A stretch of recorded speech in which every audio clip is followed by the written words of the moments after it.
Hey everyone, in this video, I'll show you how to add a custom domain to your Shopify store. Let's get started.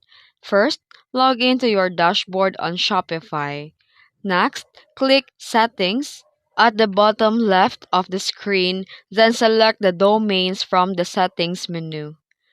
Click Connect Existing Domain if you already bought a domain from another provider.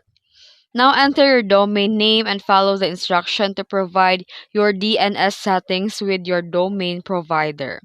If you don't have domain yet, you can also click Buy New Domain directly from Shopify.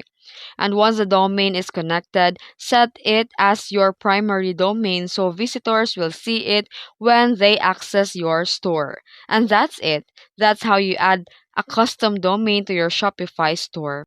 If this video helped you, don't forget to like and subscribe for more tutorials.